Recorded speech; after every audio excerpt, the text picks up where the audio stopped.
Bom dia a todos. Vamos começar mais um Café, Economia e Finanças com o Leandro Trajano e Sandro Prado. Hoje nós vamos repercutir algumas questões importantes que aconteceram na economia essa semana e vamos sempre fazer um link com as questões do dia a dia para que todo mundo aí possa entender, decodificar junto com a gente na economia brasileira e o que isso tem de repercussão no dia a dia, na vida prática das pessoas. Esse é nosso intuito aqui, de fazer uma análise, uma reflexão econômica e financeira, sempre de um jeito bem leve e descontraído. Não é isso, Leandro? Isso, meu amigo Sandro, bom dia. Amanda, que já está por aí. Bom dia a todos. Pessoal que vai chegando aos poucos, a gente sempre tem um bom público e muita gente que se repete aqui, né? Pessoal que tem gostado dessa conversa leve, rica, dia de sexta cedinho, né? Bem cedinho, né, Leandro? Tem dias, ainda mais que a gente está fora da rotina, muitas pessoas ainda estão fora da rotina, às vezes o acordar cedo não é mais um hábito para muitas pessoas, né? E até coisa curiosa, meu amigo, eu já mudei muito minha programação no meio dessa cententena que a gente vive, né?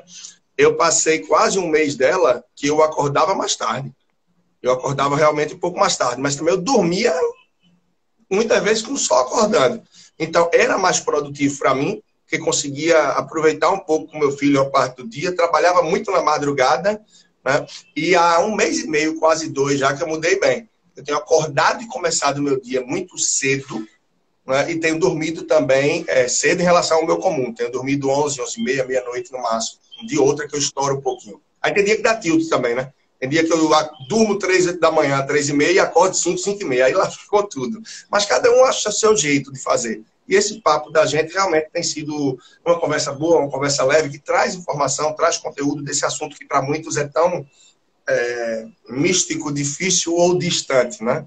Então hoje a gente vai trazer mais alguns pontos interessantes aí, inclusive essa briga, esse desentendimento, há quem diga que é um teatro para estar na mídia, dessa questão toda da XP com o Itaú, né? Alguns talvez estejam mais atentos, outros não, mas tem mais assuntos bons aí também, né? O que é que a gente tem aí, meu amigo?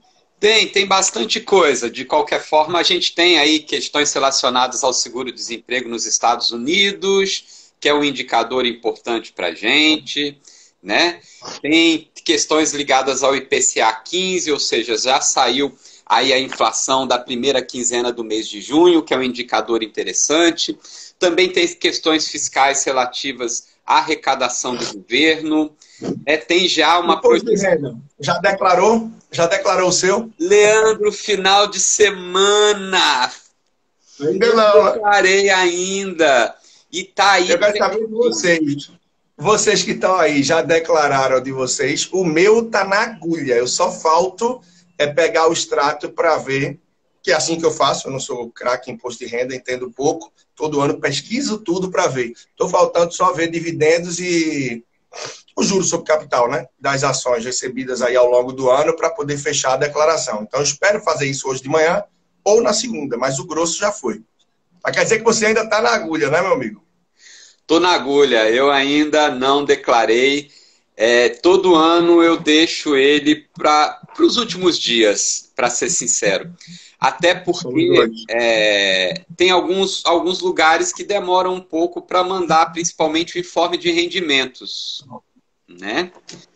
E aí, bom dia, Cíntia, bom dia, Adelson, bom dia aí todo mundo que está entrando. E imposto de renda, Leandro, é uma coisa interessante, porque assim, a gente tem que mandar de qualquer forma, né? Isso que é uma coisa interessante, a gente sempre está lembrando. Não importa que você ainda não tenha finalizado, não importa que ele esteja perfeitamente preenchido, o importante é você enviar na data certa, porque a multa ela é salgada, principalmente se você tem mesmo que faça ajuste depois, né, Sandro? Mesmo que faça ajuste depois, que faça a retificadora, mas é melhor mandar logo, né, meu amigo? Não tenha dúvida. Isso, né? Quem está em dúvida disso aí... É fundamental, Leandro, porque a multa pode chegar a 20% do valor devido. Então, se você está com dinheiro, né, digamos assim, e está para pagar R$ 5.000, de imposto de renda, se você demora, no outro dia você declara, você vai pagar R$ 1.000 de multa. Só que já incidindo outras multas. Né? Então, a gente tem que entender que imposto de renda é algo que você não pode atrasar a declaração, porque você pode retificá-la a qualquer momento, como você bem disse, Leandro. Você pode fazer alterações no imposto de renda a posteriori, mas você deve enviar no dia. E muitos brasileiros sempre deixam para os últimos momentos por causa da adrenalina, por causa da emoção. Tudo bem, pode ter emoção, mas deu ali no horário, você não terminou, envie, e aí no outro dia, com calma, você vai fazer uma retificadora. O que significa? Significa que aquele arquivo que você mandou hoje, ele vai ser anulado pelo próximo que você mandar. Não tem problema algum. Né? Não é que você está caindo na malha fina ainda. Né? A malha fina, para quem não sabe aí, tem medo, é quando há uma inconsistência no que você diz e no que realmente aconteceu. Não é muito... Para ter esclarecimento, né? Não é algo também que já, eita, fui incriminado, estou lascado. Não, pode dar um trabalhinho ou não. Né? O fato é esse. Mas é como você falou, e eu não vou dar uma de politicamente correto aí, não. No sentido de... Eu geralmente declaro isso lá no fim da linha. Eu me lembro ano retrasado. Perdão. Eu me lembro ano retrasado. Dia 30 de abril, aniversário do meu pai. A gente ia para um restaurante, eu mandei aquela declaração 19 horas. Então, na correria. Geralmente, eu tiro a madrugada para fazer. Eu tiro a madrugada porque eu começo de 11, 11h30, meia-noite, 5, 6 da manhã termino. Agora, esse ano não. Eu fiz o meu na última semana, eu fiz ele. Deixei na agulha, 99% pronto. Mas 99% é pau, né? Porque tem aquele 1% safadão que fica ali segurando, que você não pode enviar. Então, eu estou nessa ainda. Entre hoje ou segunda, eu faço isso, porque falta realmente uma besteirinha. Pessoal, estou aqui meio com alergia, perdão, mas está longe de ser Covid, eu estou com distanciamento aí social de todos vocês. E sigam junto aqui, que o tema é bom, a gente vai ter muita coisa boa. Mas eu não vi muita gente respondendo aqui se já entregou ou não o seu imposto de renda. Acho que o pessoal está escondendo aí essa realidade. Eu queria saber de vocês. E desde já, lembrando, né? Querem chamar pessoas para estar com a gente na live, é bom, é importante. Então, clica nesse aviãozinho, nesse negocinho que tem aqui, a setinha, e manda aí para 2, 3 pessoas que vocês sabem que vão gostar, que vão curtir o assunto, tá bom? É bom também que o pessoal vai chegando aqui. Mas vamos lá, meu amigo. Então, imposto de renda é isso, sem sombra de dúvidas, entregar, mandar no prazo, independente de ter retificação ou não a fazer. Agora, também não ficar postergando essas retificações, que eu tenho isso. Eu entrego de última hora, mas também eu entrego completo. Eu acho que eu só precisei retificar 1 ano e foi uma besteirinha que realmente foi esquecimento. Mas não deixa, sim, de ser uma alternativa muito viável, muito interessante, o que o Sandro falou. Então, recomendo, indico demais para quem está, de alguma forma, enrolado. E outra coisa, né? Ao longo do ano, você vai juntando determinadas coisas. Para quem investe em ações, não custa uma planilhinha que você vai botando o que comprou, o que vendeu. No meu caso, eu compro muito mais do que vendo. Então, você vai botando ali, ou você vai reunindo o extrato de cada mês. Ao fim de cada mês, você pega ali as suas notas, não é, de compra e venda, já salva. Ou, simplesmente, você vai ter que catar isso no momento que você for fazer, que também não é nada de outro mundo. Afinal, se você tem conta, bancos, corretoras, o que for, o informe de rendimento está acessível no site. E de gestoras de fundos, entre outras, você vai recebendo entre janeiro e março. Então, vai juntando tudo direitinho para que não falte muita coisa. Tem dica importante, né, Sandro? Não sei se tu sabes, mas muita gente se enrola em relação a apartamento. Quem tem apartamento, casa financiada. Porque tem gente que comprou a casa, sei lá, 500 mil. Aí deu uma entrada de 100 mil. Aí bota o valor de 500 mil. Não sei se tu sabe bem como é isso, mas é um negócio que muita gente já perguntou. E esses dias tem surgido muita pergunta. Acho que são mais simples e que eu conheço, eu vou ajudando. E tem perguntas que são realmente simples. Tem pessoas que dizem, eu volto para o apartamento, tá, pessoal? Tem pessoas que dizem, Leandro, eu tenho dinheiro na poupança, declaro ou não? Tenho LCI, LCA, não é isento de imposto de renda? Veja, você vai informar tudo isso. não quer dizer que você vai ter que pagar o imposto sobre isso. Você tem que informar que você tem o dinheiro na poupança. Qual era a sua situação em 31/12/2019? Né? Qual era a LCI e a LCA? Como eram as posições que você tinha? Aí vai, tá certo? Mas de apartamento, de casa financiada, tem isso. Você comprou por 500 mil, mas pagou 100 mil à vista. E financiou 400. Aí tem gente que pega e bota no imposto de renda 500 mil. Não, você tem que botar o valor que você já pagou, mais o total que você pagou no ano do exercício que você está se referindo. Isso incluindo juros, etc.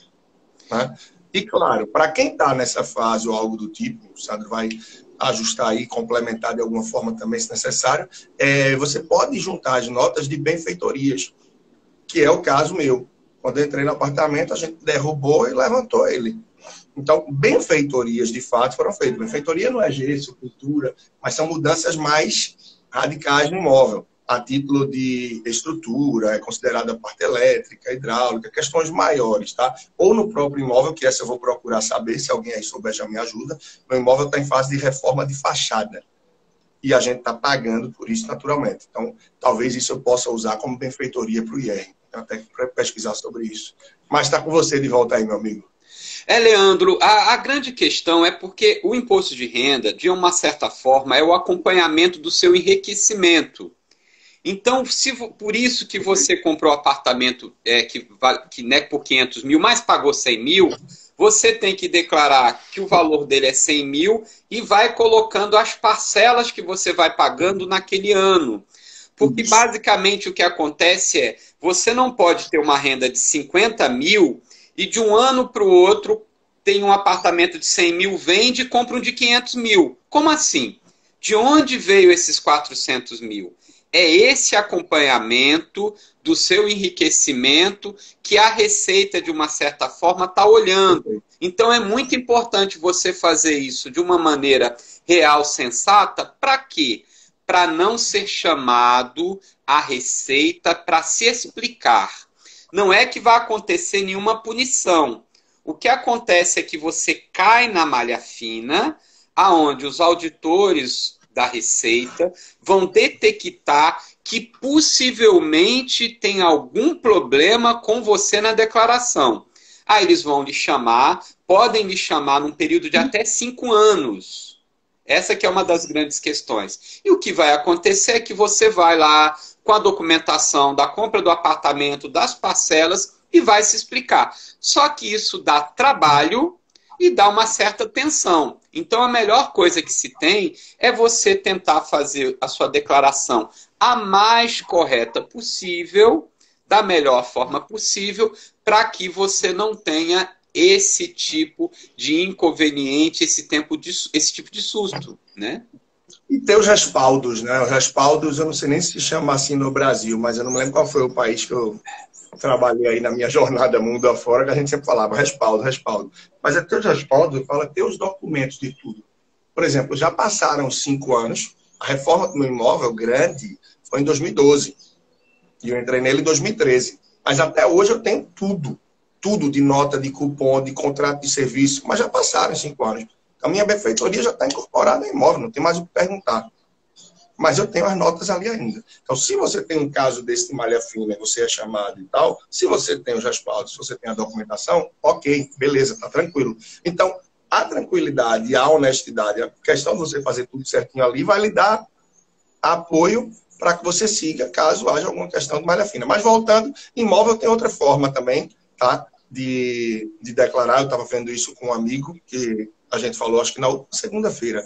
Ele disse, eu faço de outra forma. Aí eu pesquisei com ele, eu disse, mesmo, já tinha visto isso, também é correto. Que é você botar o valor cheio em bens e direitos, em dívidas e ônus, você vai botando o que está pagando e tal. Mas vamos mudando de assunto, tá, pessoal? Imposto de renda, em resumo, para a gente virar a página, é isso, tá? Quem fez, fez, maravilha, tá tranquilo. Afinal, esse ano a gente ganhou 2 meses de bônus aí.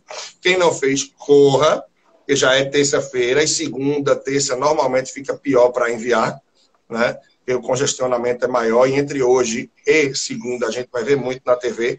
Os brasileiros ainda não entregaram e tal, sempre o pessoal trabalha aí com essas estatísticas. E na pior das hipóteses, se não está com tudo completo e tiver os 45 do segundo tempo, manda com o que tem e se coloca um prazo. para entregar e fazer o restante certinho, tá bom? A gente vai falar aí de PCA 15, que danado é isso, o Sandro vai explicar melhor para a gente, tá? Eu costumo dizer que PCA, né, Índice de Preço Consumidor Amplo, não precisa nem saber, só saiba que é inflação. E se a gente for decorar todas as siglas, tudo que tem, e a ideia é que o Sandro traga isso para a gente na prática hoje, o que é IPCA 15, porque é que ele impacta exatamente na minha vida. Vamos falar aí desse problema que surgiu aí, tá aí forte em redes sociais, de XP e Itaú. Muito mais do que fofoca, que é falar de XP e Itaú, é o que está por trás disso, quando se fala dos assessores de investimentos e como é o trabalho deles. O que isso pode conflitar ou não em relação a interesses. Isso aí a gente vai entrar um pouco adiante. Pois é, Leandro, saiu o IPCA 15, né? Para a gente aí traduzir, isso é um índice de inflação. Nós temos no Brasil vários índices de inflação. É que talvez confunda um pouco as pessoas, é justamente isso. Por quê? Não é apenas um instituto de pesquisa que faz a medição de inflação no Brasil. Existem vários. Então, nós não temos apenas um índice, nós temos vários índices que são feitos com metodologias um pouco diferentes. Logo, o que também dá uma outra confusão é porque os índices não são idênticos. Não são todas as medições que dão igual. Mas no Brasil nós temos um índice que foi o escolhido pelo governo federal para ser a nossa inflação oficial. Mas no nosso caso específico, o que isso vai impactar na nossa vida, né? O IPCA 15, ele é a medição da inflação que é feita quinzenalmente nesse caso. Então, no caso, ele é medido do dia 15 de maio até o dia 15 de junho. É o mais recente que nós temos. E a gente estava vindo de deflações. Ou seja, nós estávamos tendo uma queda no preço médio dos bens e serviços. E o que aconteceu? Agora, o IPCA 15 foi 0,02.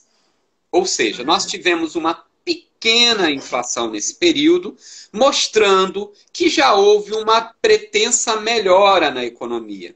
Porque quando a gente tem inflação, embora pareça que é algo interessante, né, ou a deflação, cada um vê de uma forma, mas quando a gente tem deflação, significa que os preços estão caindo.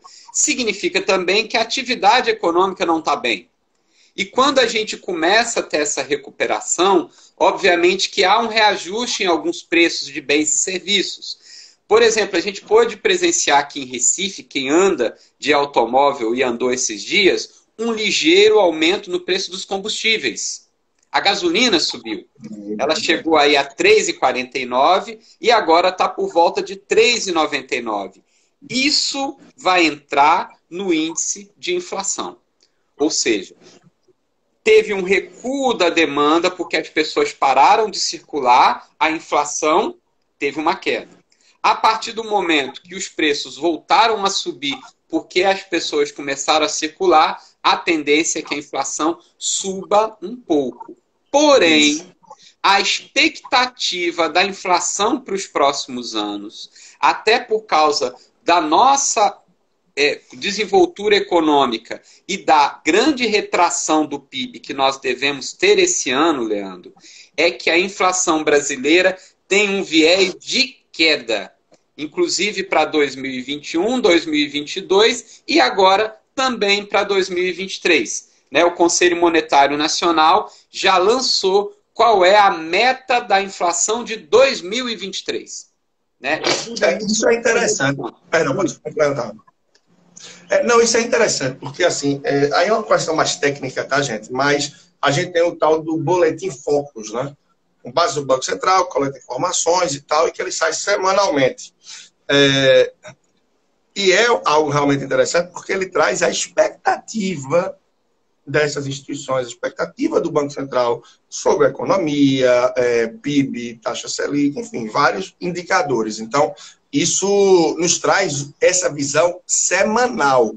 Não quer dizer que o Boletim Focus, esse instrumento que sim pode servir para que a gente tenha um conhecimento, as pessoas estão tentando adivinhar. Se você olhar no começo do ano e você olhar no fim do ano, você vai rir. Você vai dizer, tá vendo? Isso aqui deu um erro.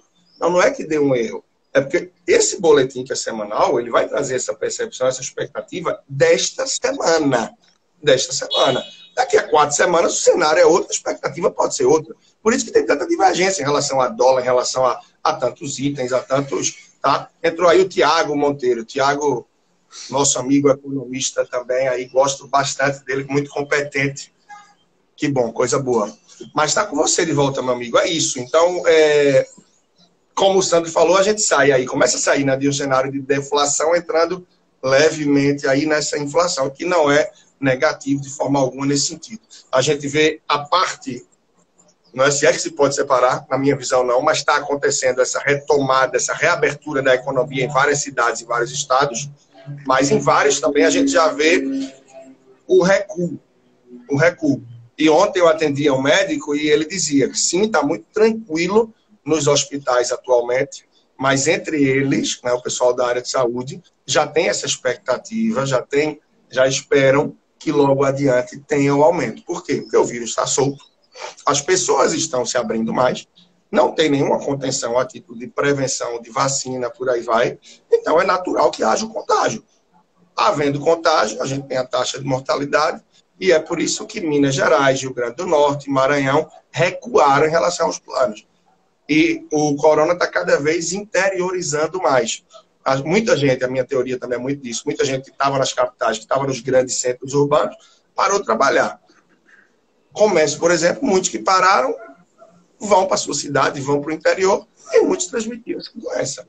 Então, a gente ainda tem muita coisa para viver, muita coisa para aprender nesse meio todo. Se o mundo tem, nós, brasileiros, ainda mais. Até porque a gente vive aí imerso numa crise política que parece que não acaba mais, né? Que impacta na nossa economia, impacta na nossa saúde, afinal, ainda estamos com o ministro interino, né, da saúde, tá? E tudo isso também vai acarretando em muito do que a gente vê no Brasil. Mas logo mais o Sandro vai falar também da questão americana, né? Não sei se você conseguiu atualizar os dados, mas os últimos que a gente tinha já estavam relativamente superiores a 40 milhões de entradas no seguro-desemprego, caiu. Né? Mas só antes de voltar para você, meu amigo, a Andressa que está lá em Lisboa, é bom sempre saber o que está acontecendo por aí afora, pessoas que estão lá. Boa tarde para você, Andressa. Aqui em Lisboa voltaram a fechar algumas coisas. E olha que 2 países da Europa, sim, posso dizer que hoje a economia, não só a economia, mas em muito mais Portugal, dos grandes países, né? Principal foco e procura do turismo destino, né, europeu nos últimos anos e mais, é um dos que conseguiu enfrentar da melhor forma o corona, com impacto muito baixo. E está fechando coisas, está recuando. Né? Então, são pontos aí que a gente ainda vai sentir muitos impactos, sim, nas estatísticas e na economia ao longo das próximas semanas e dos próximos meses. Leandro, nós não superamos. O que acontece é que nós estamos retomando as atividades econômicas no Brasil, porém nós não superamos a pandemia do coronavírus. Inclusive, como você bem citou, por exemplo, em Minas Gerais já está com ocupação de 91% dos leitos. Na última pesquisa que saiu hoje, até inclusive na Folha de São Paulo de hoje. E também uma pesquisa interessante que foi feita na Baixada Santista, que a gente observa, Leandro, em todos os lugares. O que tem se pedido minimamente para as pessoas? Para que saiam à rua protegidas com máscaras. E o que tem acontecido é que quase 20% das pessoas na Baixada Santista não usam máscara. Veja só, quase 1 a cada 5 saem à rua ou até estão no comércio quando não há fiscalização sem máscaras. E quem está com máscara usa de maneira incorreta. Não é difícil você ver a pessoa com a máscara no queixo, meio que só de adereço. Ou seja, a pessoa puxa a máscara, sai do nariz, inclusive às vezes sai da boca, está ali com a máscara, mas ela está mal posicionada. Então, como nós estamos observando nos países europeus, como nós estamos observando em alguns estados brasileiros que já reabriram, antes, no caso daqui da gente que está em Pernambuco, nós não vencemos o coronavírus e isso ainda não só vai contagiar muitas pessoas, mas vai continuar contagiando a economia. Então, nós não vislumbramos ainda nenhuma recuperação econômica. Inclusive, o FMI, Leandro, ontem saiu a projeção da queda do PIB brasileiro para o ano de 2020. E, de acordo com o Fundo Monetário Internacional, essa queda deve ser de aproximadamente 9,1%. Não é brincadeira. É a maior queda histórica do Brasil. Né? Os mercados, eles colocam aí 6,5%, né? Um número um pouco mais, digamos assim, comedido, mas o Fundo Monetário Internacional coloca, dentre as economias latino-americanas, a mais prejudicada vai ser o Brasil. E isso, sim, interfere diretamente na vida de todos os brasileiros. Até porque já saiu oficialmente o PIB brasileiro de abril, e teve um recuo já real de 9,57%, Leandro. Isso é preocupante porque, como a gente sabe, afeta empregos, afeta renda, afeta tributação e tem um efeito muito nefasto sobre a economia e sobre a vida das pessoas, né? E eu repito aquilo que eu tenho falado a cada sexta-feira que a gente está por aqui, eu repito aquela questão, a gente ainda tem uma maquiagem aí no número, mas não é uma maquiagem, a título de manipulação que eu estou falando, tá, pessoal? Mas é uma maquiagem na questão da suspensão do contrato de trabalho, né? Tem muita gente com o contrato de trabalho ainda suspenso em período de férias e que o empregador não sabe se vai retomar o negócio, não sabe se tem condição, né? Então, isso ainda faz dar uma maquiada grande nos números em relação aos desempregados. Que a gente teve aí um crescimento de 1 milhão só no mês de maio. Só no mês de maio, né? E aí a gente vê comentários pertinentes, como o da Amanda Reimão, dizendo que aqui a gente não saiu nem da primeira onda, né? E já fomos reabrindo. O nosso amigo Tiago Monteiro falando aí também, Tiagão, sem falar que estamos abrindo no auge da primeira onda de contágio. China, Europa, alguns estados americanos estão apresentando a segunda onda de contágio, diminuindo o apetite pelo risco, exatamente. Aqui eu fiquei impressionado como é que São Paulo estava pensando em lockdown, na semana seguinte aparece com reabertura. Ou seja, você está 8 mil ou 0,8. Você está pensando em lockdown, de repente você vem com um plano gradual de reabertura, e Recife, Pernambuco e vários outros lugares não foi diferente. A gente saiu de um... Não foi um lockdown, porque aquilo ali foi muito frágil, né? Foi muito frágil, mas uma tentativa de um recuo mais fechado, de um isolamento mais forçado, e em vez de depois você soltar gradualmente, gradativamente, não, você já fez uma reabertura gradativa. Então, acho que são coisas, sim, pensadas por muita pressão, e é uma questão que eu pergunto para você que está aqui com a gente, se você não tivesse ganhado dinheiro na pandemia, se não tivesse ganhado dinheiro nessa fase, você seria a favor ou contra o isolamento? Se você não tivesse fazendo R$1 e sua situação financeira tivesse crítica, você seria a favor de ficar em casa, a favor do isolamento, ou você seria contra? Eu fiz essa enquete no meu Instagram e o resultado não me surpreendeu. E é uma coisa que eu sempre falei. O posicionamento e a opinião de cada um está muito ligado à situação, ao momento que vive, ao momento familiar, financeiro e mais de cada um. Fora que já tem muita gente dizendo, olha, não aguento mais esse negócio de isolamento, vou começar a conviver com o vírus, vou sair agora. Isso é um outro risco, porque algumas pessoas conviverem com esse risco, com esse vírus, pode ser razoável. E olha que não tem idade, não tem nada, né? Mas tem gente que quer se arriscar. O problema é o que pode transitar com ele. Então, tudo isso a gente está falando porque, claro, primeiro as pessoas e depois todo o impacto que vai trazer, sim, para a vida, para a economia, para muito mais, né? É bem por aí.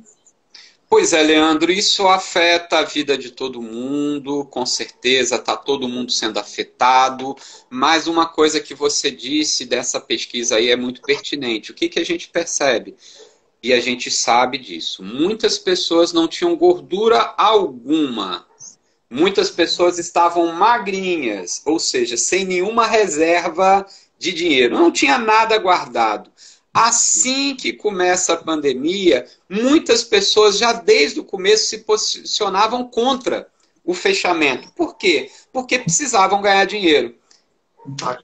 Impacto. Então, essas pessoas são pessoas que são favoráveis à reabertura. Então, nós temos, sim, muitas pessoas contrárias, não há dúvida alguma, mas nós também temos muitas pessoas favoráveis. Só que essa reabertura precoce, como nós nunca tivemos um fechamento de fato, e a população também não ajudou, até por causa de questões também políticas, enfim, nós chegamos a essa fase extremamente complicada. E esses retrocessos que possivelmente virão nas fases, ou seja, algumas coisas vão abrir e podem novamente ser fechadas por decreto dos estados, vai influenciar muito na economia brasileira. E aí, obviamente, que vai influenciar na vida de todo mundo. Porque quanto mais tempo também a gente está passando por esse período, mais se está aumentando o teletrabalho, mais alguns empresários fecham as lojas físicas, mais há um encolhimento de alguns tipos, até, por exemplo, bancos. Eu saí uma última pesquisa agora, que a maior parte das transações bancárias foram feitas através de aplicativos e da internet. Ou seja, muita gente que dependia totalmente de ir ao banco, que estava acostumado, aprendeu a fazer em casa.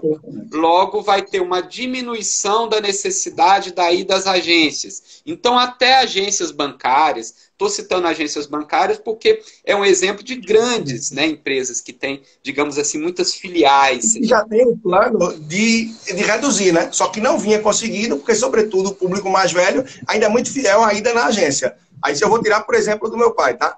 Ele, nesse momento, está tendo que se forçar a fazer algumas coisas online. Mas, na prática, quando reabrir, não reabrir de fato, mas quando reabrir com segurança, vacina e tal, ele pretende voltar para a agência. Mas uma grande parte do público vai se afinar com isso e vai continuar, que é o que se veio do mercado online, compras online. A gente tem uma grande quantidade de pessoas que aderiram às compras online. Dessas, várias falaram que estão pronto, volte a uma circulação, a uma abertura saudável, vão voltar às compras físicas, né? Presenciais. Mas 4 milhões de brasileiros, segundo pesquisas, disseram que estão se dando bem com online e vão continuar online. Então, é um mercado que vai crescer. Houve uma aceleração de tudo, né, Leandro?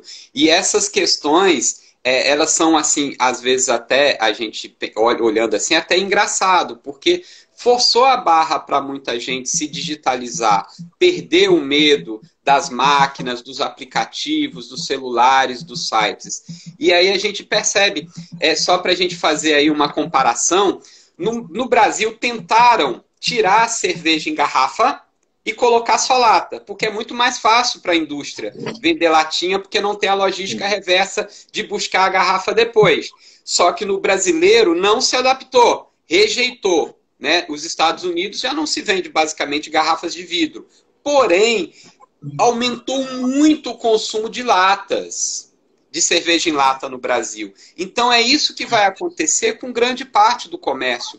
Muita gente, sem dúvida, né? E uma das pesquisas que saiu, cerca de 70% dos brasileiros que estão comprando online hoje pretendem continuar comprando mais online. Não é que vão substituir, mas muitas das compras, Leandro, vão ser. Isso vai afetar o comércio e afeta diretamente o emprego, né?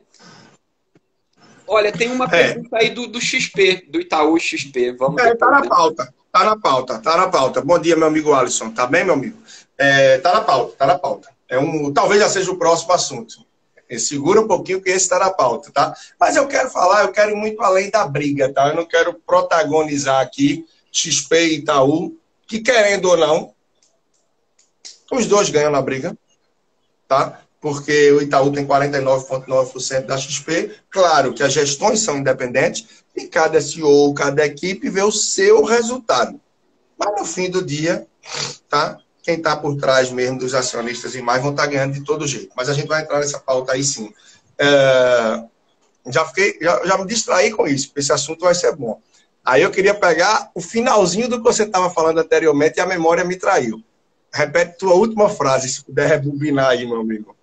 de manhã, agora rebobinar não é tão simples. Mas eu estava comentando dos 70% das pessoas que pretendem mais da digitalização. Achei. Peguei o fio da meada. Pois é, a gente tem muito mercado para expandir no Brasil, em todos os sentidos. Tá? O próprio mercado dos investimentos fora dos bancos vai crescer muito, entendeu?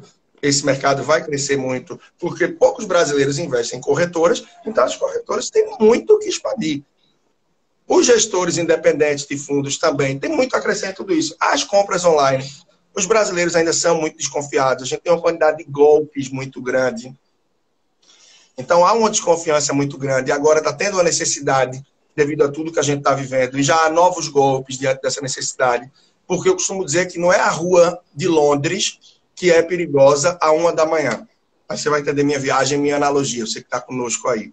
Agora, se você sair na rua de São Paulo, nas ruas de São Paulo, de Recife, do Rio, de Manaus, às 2 da manhã, às 11 da noite, de uma sexta, você vai dizer que é perigoso.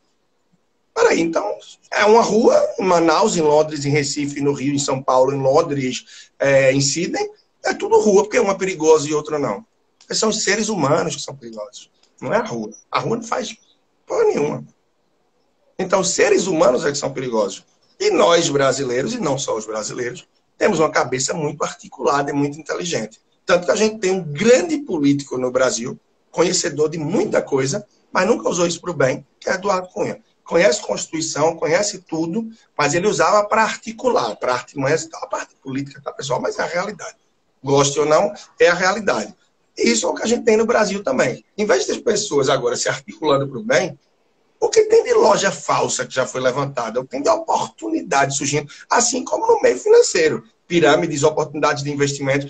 Frequentemente tem gente me perguntando, eu queria entrar nisso daqui, o que é que tu acha? É 5% de retorno ao mês. Qual é a fórmula mágica? O cara vai ter retorno maior do que o Warren Buffett aí para a vida. Esse cara é um gênio, né? Esse cara não enriquece ganhando dos investimentos. Ele enriquece vendendo para alguém os 5% ao mês que ele não garante. E por aí vai. Tá? Gostei da frase que a Amanda botou aqui. Faça como o Itaú, invista na XP. Se a XP fosse ruim, por que o Itaú ia comprar 49,9% dela? Ele queria comprar mais. É porque só se permitiu comprar isso daí, para que ela não fosse majoritária. Porque antes no mercado tinha a questão de que os bancos vinham e compravam as corretoras de investimentos. Compravam, absorviam e usavam da forma que queriam, simplesmente botavam na geladeira e ficava para longe. E aí a corretora não era perigosa para o reinado dos 5 bancos que temos no Brasil e que neles, a cada R$5 que circulam, 4 circulam entre Itaú, Bradesco, Brasil, Caixa e Santander. 80% do dinheiro circula ali. Bancos de taxas altíssimas, desde a sua tarifa, tá? Estou generalizado, mas eu sei que tem gente aqui até que já fez o D10 ou o ciclo de mentoria comigo e que mudou de vida com isso aí. Mudou de vida, modo de dizer, porque não paga mais tarifa mensal para banco, não paga algo adequado.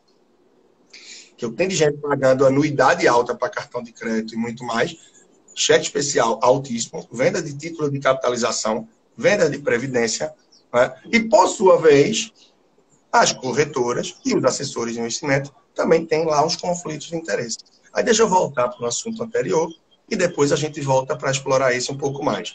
A gente só vai ter uma tranquilidade, Sandro, a todos que estão aqui com a gente, na minha cabeça, e não é todo mundo, na verdade, né? Quando a gente tiver efetivamente uma vacina, quando a gente tiver um remédio, uma prevenção para tudo isso. Enquanto não tiver essa história de tranquilidade, de vida normal e mais, não vai existir. Você não vai para um restaurante tranquilo, a realidade em algumas coisas vai mudar, porque, poxa, eu já... nos últimos 15 anos, eu viajei, não vou dizer o mundo, porque o mundo é muito grande, mas eu viajei muito, todos os continentes e vários países, e pô, morei 8 anos por aí, e eu sempre vi os orientais viajar com máscara. Isso vai ser costume agora de todos nós. Porque você senta no avião, por mais que o avião seja um lugar, de certa forma, até seguro, porque tem uma renovação constante de ar e tal, mas hoje esse vírus, por exemplo, a gente pega no contato, né, numa cadeira, em qualquer lugar que tiver. Mas vai mudar os hábitos, vão mudar muitas coisas. Mas a gente só vai ter tranquilidade, livre circulação. A alergia hoje pegou bem, viu? A gente só vai mudar a ter livre circulação no dia que tivermos vacina, tivermos isso, aquilo, outro. E é ilusão achar que vai sair vacina em outubro. Em novembro está todo mundo bem. Quantos bilhões de pessoas no mundo a gente tem? Mas como é que vai ser bilhões... como é que vai ser a guerra desses países para a vacina? Quem está produzindo? Estados Unidos, China, quem sair na frente dessa luta pela glória mundial, pelo Nobel aí da saúde que vai sair, sei lá, vai priorizar o seu país e vai ser dinheiro. Se a gente tem uma guerra com respiradores, onde um país chega, faz oferta do outro e tira no meio do voo, no meio do oceano e desvia, imagine vacina. Então a ilusão de que a vacina sai em outubro, como há quem cogite, e que em novembro vai estar todo mundo livre. Somos mais de 200 milhões de brasileiros. Você acha que vai ter logística, recurso e estrutura para vacinar todo mundo de uma vez? A vacina de gripe está aí, é gradual. Primeiro vai começar com os mais velhos, depois com todos os mais vulneráveis, faixa de risco, etc. Então está aqui para que a vacina saia. Que seja disponibilizada em escala mundial. E que a logística faça chegar a todos nós com tranquilidade de sair. Para quem gosta do carnaval, por exemplo, meu amigo, do ano que vem, eu não sei você que está aí, você, meu amigo Sandro, se acha que vai ter possibilidade ou não, mas particularmente, eu acho que o carnaval do ano que vem pode começar a procurar uma casinha de praia, um hotelzinho para ir e tal, ou a exposição ainda vai ser grande. Posso estar me precipitando, mas sinceramente... Leandro, a gente não tem e não pode ser leviano de falar que isso vai acabar de uma hora para outra, porque realmente não tem nada tangível que isso realmente possa acabar. Até porque você elucidou muito bem essa questão da vacina e realmente acontece isso. Obviamente que o mercado, como ele normalmente traz muito, digamos assim, o mercado ele é sempre muito... para frente, vai acontecer, vai dar certo, ele é muito otimista. E qualquer detalhezinho, como por exemplo, essa semana houve pela 12ª vez, né, pegando o gancho aí, um decréscimo no número de solicitação de seguro-desemprego nos Estados Unidos. Tá? Não foi muito, foi uma redução em relação à semana passada de cerca de 60 mil. Então foram pedidos 1.480.000 pessoas pediram seguro-desemprego nessa última semana. Porém, Leandro, se a gente pegar a segunda semana de março, que foi 282 mil, que foi antes da pandemia, basicamente a gente ainda tem nos Estados Unidos 5 vezes mais pessoas pedindo seguro-desemprego. É quase 1.500.000 pessoas que foram desempregadas na semana passada, já com a perspectiva de retomada da economia, porém, muitos estados americanos já frearam. Por quê? Porque nos Estados Unidos já começou novamente novas ondas. Afinal de contas, lá já tem mais de 2 milhões de infectados. Né? O único país que ganha do Brasil hoje ainda são os Estados Unidos da América do Norte. Já que a gente se posicionou em segundo lugar e já temos mais infectados que o terceiro e o quarto juntos. Então, um dos problemas sérios e por que a economia brasileira deve, obviamente, sofrer mais do que a maioria dos outros países, dentre outras coisas, é porque não há como não admitir que o Brasil é o país ou um dos países que mais vai ter infectados. Por que é o país? Porque possivelmente, pela percentual de testagens, Leandro, a gente possivelmente tem mais infectados que os Estados Unidos da América do Norte. Então, aqui vai ser muito mais afetado e, obviamente, tudo que a gente está vendo nos outros países ainda vai ser fichinha relacionado a todos os problemas que acontecerão na economia brasileira e com as pessoas aqui no Brasil. E quando entra nesse tipo da economia, a nossa economia ela é frágil, né? Ela é diferente da economia americana. Então, o poder de reação, a sensibilidade, a repercussão de determinados pontos como esse, que não é um ponto qualquer, está longe disso, tudo que a gente está vivendo, bem sabemos, é outra, né? A sensibilidade na economia americana é uma, do Brasil é outra. Qualquer um atinge fatalmente, fortemente. Ninguém está pensando isso, analisando isso. Mas aqui, o impacto termina sendo bem maior. E essa questão da testagem, né? A questão da testagem que impacta muito, a parte do trabalho, da informalidade também. Ah, mas no Brasil a gente não teve, Estados Unidos aí já deve estar, então pelo que eu vejo, acho que na casa de 50 milhões de entrada de seguro-desemprego, depois eu vou atualizar esse número também, mas está perto disso, não está muito longe não. Brasil a gente tem muito menos, mas a gente tem uma informalidade muito alta, e a gente tem a questão da suspensão do trabalho, que ainda vem retardando isso de alguma forma. Mas a gente já tem um governo, o Ministério da Economia também, que sinalizaram que não tem muito fôlego financeiro para continuar dando suporte, ou não vai se dispor para tal, para não enrolar mais a situação. Então, tudo isso complica ainda mais a nossa situação. Gente, alguém, por favor, que meu relógio outro aqui descarregou.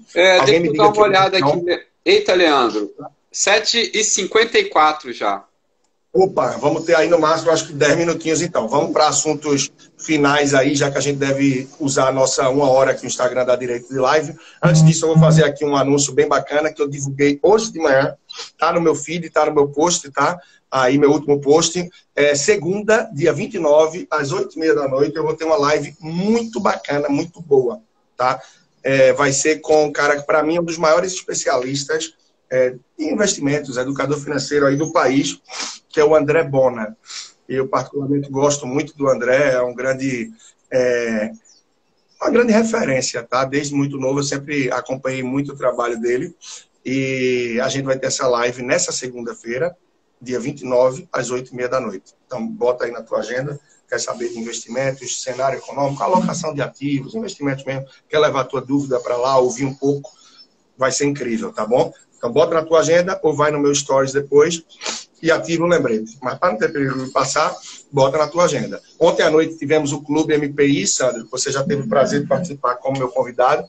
Primeira edição online. Foi riquíssimo, foi fantástico, tá? Foi muito bom mesmo. E eu estou em fase embrionária aí para fazer algo muito legal e queria saber de vocês. Portanto, me ajudem respondendo aqui se vocês têm interesse ou não. Vocês teriam interesse em participar de um evento, em saber um pouco mais sobre a China, tá? Saber um pouco mais sobre a China. Eu estou me articulando com alguns especialistas em China para fazer um evento bem interessante sobre isso. Então, eu queria saber um pouco de vocês aí. Sigo aqui com minha alergiazinha. E vamos para o último assunto, meu amigo. Eu te mandei o vídeo muito em cima da hora aqui. Eu não sei se você chegou a ver da questão do que houve com a XP e com o Itaú. Sim, Leandro. Deixa eu até começar por uma coisa mais leve em relação ao vídeo, né? O que acontece? Nós tivemos aí, a partir de terça-feira, né, para todo mundo aí entender, uma campanha publicitária que iniciou do Banco Itaú, principalmente focado em um dos produtos que ele tem no mercado, que é o Itaú Personalité, que é um banco diferenciado, principalmente para investidores, para as pessoas que têm mais, digamos, condições financeiras. E aí ele fez algo que é muito comum nos Estados Unidos da América do Norte, que é a propaganda comparativa. Mas no Brasil, Leandro, não é. As pessoas não estão acostumadas com esse tipo de campanha publicitária e já deu muito problema no Brasil em momentos anteriores. Que o que é? Uma empresa se comparar com outra. Então, nos Estados Unidos, por exemplo, a gente teve guerras célebres aí na campanha publicitária entre a Pepsi e a Coca. Né? 2 refrigerantes de cola que brigavam no mercado americano e um ficava batendo no outro na campanha publicitária. Então, essa campanha comparativa aqui no Brasil, ela não é muito comum, até porque o brasileiro não gosta muito e, às vezes, fica do lado de quem está, digamos assim, sendo atacado. E na campanha se coloca claramente o Itaú batendo nas corretoras, como é o caso da XP.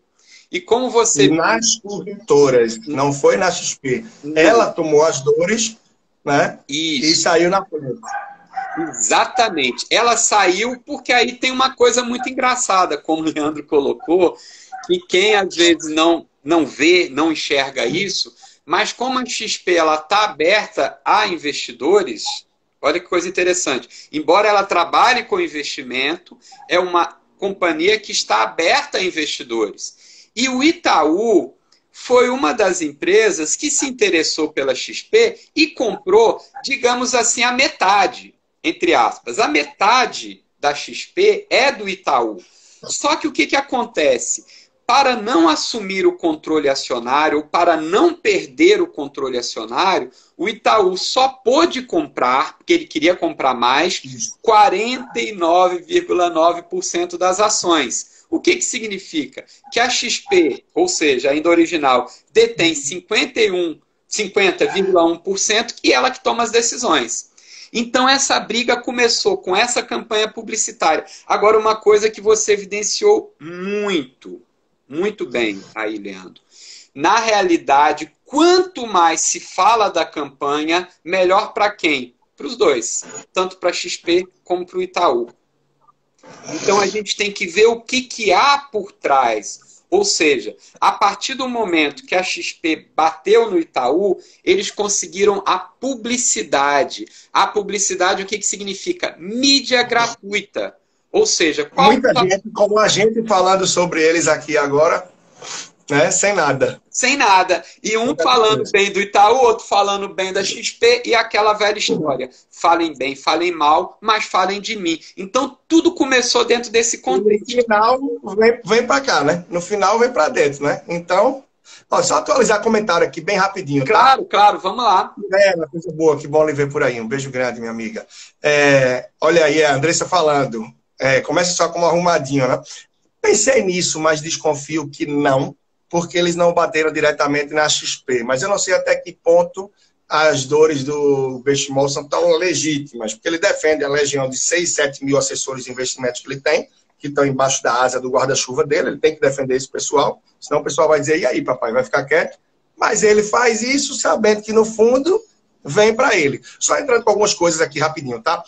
Alguém falou da questão que eu ia lhe dizer, você falou muito bem da Pepsi e da Coca-Cola, e alguém ressaltou o que é clássico, McDonald's e Burger King, né? Se batendo e se promovendo de alguma forma. Mais acima, a Sônia falou algo que eu estava em mente, mas o fluxo é muito grande, não complementei, e ela usou as palavras, colocou muito bem. Naturalmente, o mundo não vai se abandonar.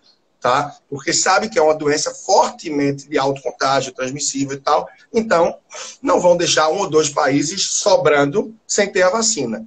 Tá? Mas eu ainda mantenho a posição de que a distribuição vai demorar pelo fato de que cada país vai se proteger primeiro. Tá? Quando chegar nos países, a logística vai ser demorada. E o que é que esses países vão fazer? Estados Unidos não recebe brasileiros. Estados Unidos não recebe China. China não recebe não sei o quê. E aí vai. Então, eles vão se proteger primeiro, botar a máscara primeiro neles, e vão se fechar fronteiras dos demais. Então, a solução, voltando para a vacina e voltando depois para a XP e Itaú, vai demorar demais por isso. Por isso que a gente tem que se acostumar muito com os cuidados, com as rotinas e mais. Voltando aí para, não XP e Itaú, mas bancos e corretoras. Não vou fazer propaganda deles aqui de graça não, tá? Já fizemos. Né? Há um problema que qualquer pessoa com a mínima clareza sabe que banco só vende produto do banco. Agora que está começando a mudar um pouquinho. Tá? Agora que está começando a mudar um pouquinho. As corretoras têm sim um conflito de interesses. Por quê? Se você vai no Itaú, basicamente, não, agora está mudando um pouco, mas basicamente o Itaú vai vender produtos do Itaú. É como o Carrefour, que uma época ele tinha macarrão Carrefour, feijão Carrefour, tudo Carrefour. Tá? Só que quando você vai numa corretora, a corretora vende produtos do Banco ABC, do Banco Indusval, do Paraná Banco, da Casa Financeira, enfim, de um bocado de marcas diferentes. Então, a corretora ela tem uma diversidade e uma concorrência muito maior, porque esses produtos vão concorrendo entre si. Tá?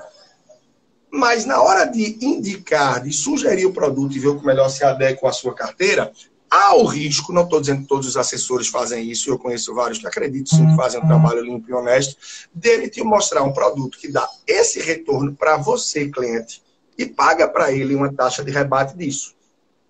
E ele, de repente, não te indicar esse produto. Ele preferir te indicar um que dá esse retorno, mas paga para ele uma taxa de rebate um pouco maior. Então, o conflito de interesses vem daí. Eu ofereço um produto que meu cliente vai ganhar mais, ou eu ofereço o que eu, assessor, irei ganhar mais? Meu cliente não entende mesmo nada de investimento. Se eu botar um ou outro, ele vai estar melhor do que no banco. Espera aí, eu vou empurrar o que ele vai ganhar melhor do que no banco e pelo menos eu ganho um pouquinho mais. Essa é a mentalidade de muitos, infelizmente. Aí, assim, não deixando de me promover, mas é a real, e esse é um trabalho completamente diferente, mas quem trabalha com mentoria, assessoria, consultoria, independente como eu, que não sou ligado a instituição financeira nenhuma, eu não vou ver instituição financeira, porque eu não vou ganhar nada de nenhuma delas. Eu vou olhar puramente um cliente, mas eu não sou assessor de investimento, eu não faço alocação, carteira e tal. Meu trabalho é educacional. É te orientar do que se adequa melhor ao seu plano e ao seu perfil. Mas há sim esse conflito e há sim uma legitimidade, na minha visão, em relação ao que o Itaú falou. Só que não há legitimidade quando o Itaú traz que invista junto ao seu gerente no Itaú Personalité, porque esse é livre de conflitos de interesse. Pô, livre? Não foi nenhuma. Se ele fosse livre, ele indicaria um produto melhor do Banco do Brasil, ou um produto da XP, ou um produto de outra coisa. Então, é o sujo e o mal lavado. Não posso generalizar, tá? Porque tem sim bom dos dois lados. Tem sim. Mas cada um vai puxar a sardinha pro seu lado, no final das contas. Aí cabe a você apertar. No Brasil não tem uma transparência em relação aos ganhos do assessor de investimento. Mas você pode perguntar na hora para o seu assessor. Joãozinho, tu tá me ofertando esse produto e esse produto. Qual é a tua comissão nesse? Qual é a tua comissão nesse? Qual é a tua taxa nesse? Qual é a tua taxa nesse? Deixa eu entender melhor, vamos jogar limpo? Porque aí se ele mostrar, nesse é 0,5% do que o senhor investir, nesse é 0,3%. Esse 0,3% não é mais interessante para mim não. Qual é o retorno dele e qual é o retorno desse? Aí se você nota que um lhe dá um retorno maior e um rebate menor e ele está insistindo no outro, tem alguma inconsistência, né? Não posso me aprofundar muito, porque a gente já não vai ter muito tempo aqui, mas por cima, trazendo isso, é uma briga assim, legítima, o tema que é trazido, só que não há uma transparência, uma tranquilidade também em relação aos bancos, tá? Não sejamos... E muita gente pergunta, né? Trazendo outra coisa, ilustrando também. A XP tomou as dores. Qual é a melhor corretora do país? Não tem melhor corretora no Brasil para mim, tá? Tem maior, e sim a maior a XP. Nem por isso é a melhor. Qual é a melhor, então? Não tem melhor. Não tem. Se você quer investir em ações, o Grupo XP dominou tudo, né? Que a Clear é muito boa para investir em ações no quesito taxas. Você não vai pagar taxa, ordem de compra, ordem de venda, tal. Você tem isenção disso, gratuidade, aí sai mais barato. Só que a plataforma não é lá das melhores. Trava demais, dá bronca e tal, né? A Isinvest eu acho muito boa também, de home broker e tal. A XP não é muito amigável, não é muito, é uma plataforma muito madura, assim, digamos, é meio DOS, pretinho, branco. A Isinvest e a Rico é mais arredondadozinho, mais jovem, mais amigável, mais intuitivo. Então, para quem está começando é melhor. A Orama, que de bobo não tem nada, o Grupo Globo comprou 20% da Orama, por isso que você vê divulgação, se assistir Globo ou Globo News, da Orama, porque ela é dona do negócio, então ela vai facilitar para ganhar mais, diversificando o mercado, tá? A Orama é muito boa para quem investe em fundos, porque ela tem um simulador, um comparador de fundos dentro da plataforma. Em resumo, não tem melhor, tá? Tem a melhor para cada perfil, para cada coisa que você procura. Sim, tem a maior que a XP. Sim, o Benchimol, o CEO da XP, enfim, o manda-chuva de lá, tomou as dores, porque está abaixo dele, ele está cada vez mais presente nas redes sociais. Milhares de assessores de investimentos e de clientes. Estranho seria se ele ficasse quietinho, calado, mas no fundo ele sabe que está ganhando de um lado e do outro. É aquela história que a gente vê de político que ali na frente briga e tal, de noite está ali no churrasquinho celebrando a vida. E por aí vai, tá? Queria falar muito mais sobre isso, dá para ser uma live falando sobre investimentos em banco, investimentos em corretoras, conhecimento, porque se você não tem conhecimento, você pode ser, sim, infelizmente, enrolado de um lado ou de outro. Claro que há os honestos, mas há também aqueles que entram nos conflitos para pensar em si. Então, se você tem conhecimento, quem está do outro lado vai perceber que você tem conhecimento. E percebendo que você tem conhecimento, vai ser mais cauteloso e vai lhe orientar aquilo que de fato é mais coerente. Se você não sabe nada, amigo, aí complica. Gente, infelizmente eu já não consegui ler mais nada. Muita gente falando aqui acima nos últimos minutos. Eu já não consegui ler, portanto, não sei se vou conseguir responder. Sandro deve estar com o controle do tempo melhor do que eu. Isso está bem no final, Leandro. Deixa eu só falar um exemplo, talvez, que seja mais simples para todo mundo. É quando você vai comprar um automóvel, vai comprar um carro na concessionária. Aí, por exemplo, tem um carro que está lá encalhado. E aí o dono da concessionária fala, olha, quem vender esse carro hoje ou amanhã vai ter um bônus extra de 3 mil. Então todo cliente que chegar na concessionária vão tentar empurrar aquele modelo, aquele carro. É mais ou menos essa lógica. Existem comissões que são pagas para os vendedores, né? E como tem comissão que são pagas aos vendedores, obviamente que os corretores vão também ser influenciados no momento da venda por aquele que lhe der mais retorno. Esse é o grande dilema, né? Isso é a grande coisa que está sendo colocado.